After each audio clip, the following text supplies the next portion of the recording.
Isang maliit na nayon sa malalayong bundok ang tahanan ng isang napakatibay na asong husky na nagngangalang Cairo.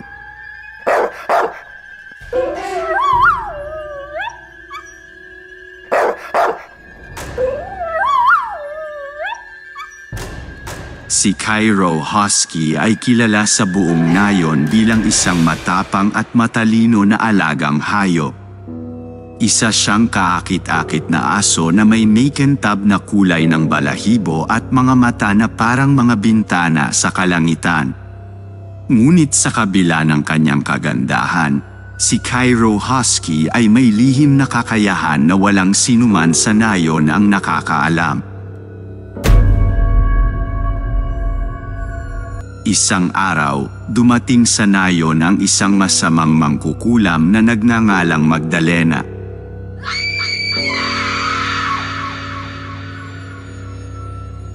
Si Magdalena ay kilala sa buong rehiyon dahil sa kanyang kakayahan na manipulahin ang mga hayop at gawing masama ang kanilang intensyon.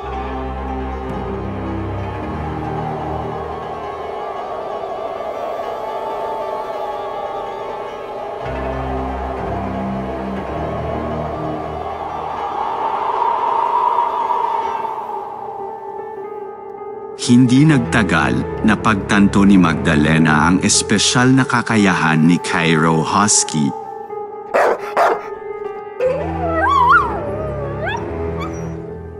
Determinado siyang gamitin ang aso laban sa mga tao sa nayon. Isang gabi, habang natutulog si Cairo Husky, bigla siyang nagising sa malakas na ugong ng hangin.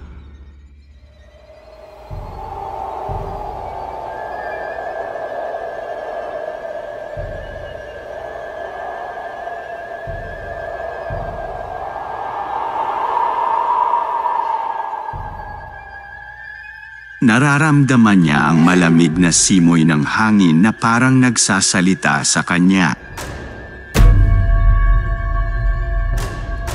Agad niyang naisip na may masamang mangyayari, kaya't nagdesisyon siyang patungo sa kagubatan upang alamin ang dahilan ng kakaibang senyales na nararamdaman niya.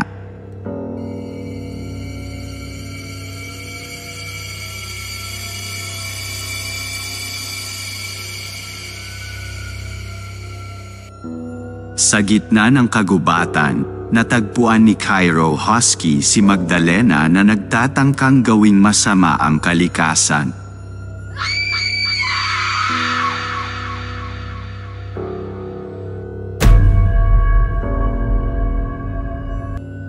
May nakakubling plano si Magdalena na gamitin ang mga hayop sa kagubatan, kasama na si Cairo Husky, laban sa nayon.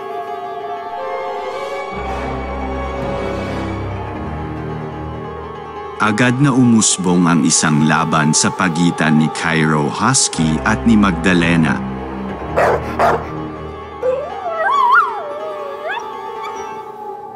Ngunit bago pa man sumiklab ang totoong laban, isang di inaasahang pangyayari ang naganap.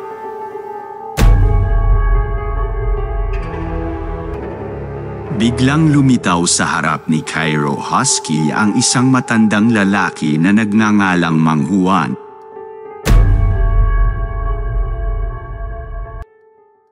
Si Mang Juan ay kilalang manggagamot at manghuhula sa nayon. Alam niyang may masamang balak si Magdalena at handa siyang tulungan si Cairo Husky sa kanyang laban.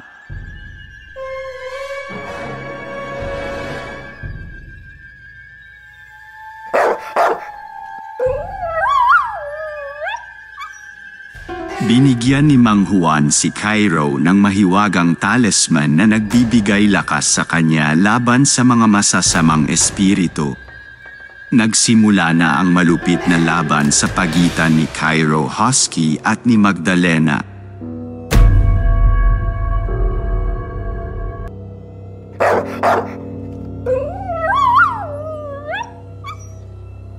Gamit ang kanyang lakas at katalinuhan, Sinubukan ni Cairo Husky na talunin si Magdalena at ang mga hayop na kanyang kinauukulan.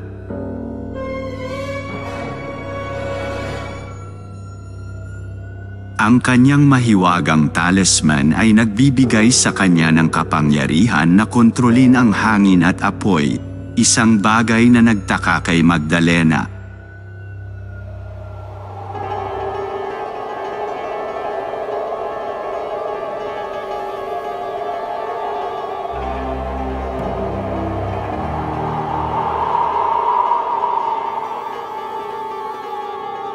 Sa bawat laban, lumalakas si Cairo Husky.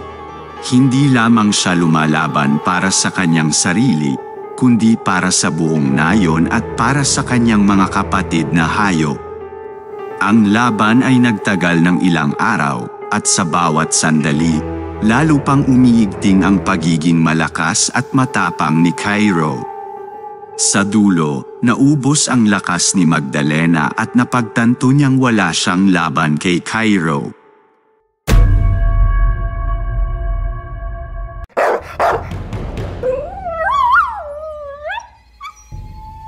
Tinanggal ni Mang Juan ang masamang espiritu na bumabalot kay Magdalena at sa tulong ng mga hayop sa kagubatan, ibinalik ang katahimikan at kapayapaan sa nayon. Pagkatapos ng laban, ipinagpatuloy ni Cairo Husky ang pagiging tagapagtanggol ng kanyang nayon. Tumanggap siya ng maraming papuri at parangal mula sa mga tao sa nayon. Hindi na siya itinuring na simpleng aso, kundi isang bayani na handang isakripisyo ang sarili para sa kapakanan ng iba. Sa paglipas ng mga buwan, mas lalo pang napagtanto ni Cairo Husky ang kanyang layunin sa buhay. Hindi lamang siya tagapagtanggol ng nayon, kundi isang inspirasyon sa ibang hayop na nais ding maging matapang at malakas para sa kanilang komunidad. Sa kanyang paglalakbay, natutunan ni Cairo Husky na ang tunay na lakas ay nagmumula sa loob ng puso at handa siyang gamitin ito para sa kabutihan ng lahat. Ang kwento ni Cairo ay naging inspirasyon sa mga tao sa nayon na higit pang mahalin at alagaan ang kalikasan at ang mga hayop na kabilang sa kanilang komunidad. At sa bawat pag-ulan ng gabi, ang boses ng hangin sa kagubatan ay parang nagpapasalamat kay Cairo Husky sa kanyang kabayanihan at sa pagiging tanglaw sa kanilang nayon. Alright, at dito nagtapos ang ating kwento. Maraming salamat sa aming tagapagsubaybay.